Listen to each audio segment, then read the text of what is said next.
Bonjour! Aujourd'hui, je vais vous présenter mes livres coup de cœur de la semaine. Donc d'abord, nous allons débuter avec le livre La montagne de livres de Rocio Bonilla, des éditions Père Fouettard. Ce livre, il est juste magnifique. J'ai adoré ma lecture. L'histoire débute avec le jeune homme juste ici, Luc, qui aimerait s'envoler. Il aimerait ça s'envoler, aller dans le ciel, mais il sait pas comment. Fait que là, il essaye de tous les moyens, puis il n'est pas capable. Donc, un jour, sa mère lui dit qu'il y a d'autres moyens de s'envoler.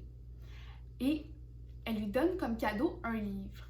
Et depuis sa première lecture, il a lu plein de livres et c'est comme ça qu'il a réussi à s'envoler. Ensuite, il y a le livre « Mais c'est à qui ces grosses fesses-là » de Benoît Dutrisac Bellebrute, des éditions Fond-Fond. Ce livre m'a fait tellement rire, j'ai adoré. L'histoire débute avec des animaux dans la ferme qui dorment paisiblement et tout à coup, ils entendent un bruit dans la grange, mais comme pas un petit bruit, un gros vacarme dans la grange. Là, ils se demandent « Ah, mais qu'est-ce qui se passe et c'est qui? » Et pendant tout le long de l'histoire, ils font des nouvelles rencontres, ils se font des amis, il y a même un tournoi de soccer. Et j'ai adoré ce livre parce qu'il y a des jeux de mots avec les animaux qui sont juste magnifiques.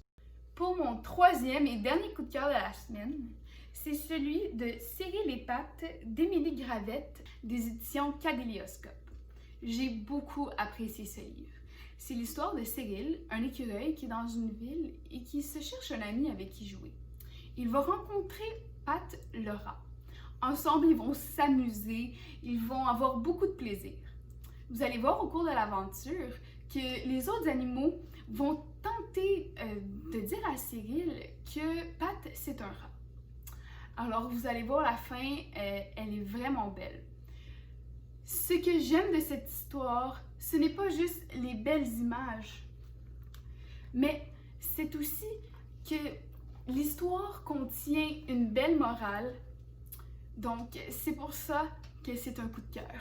Sur ce, merci.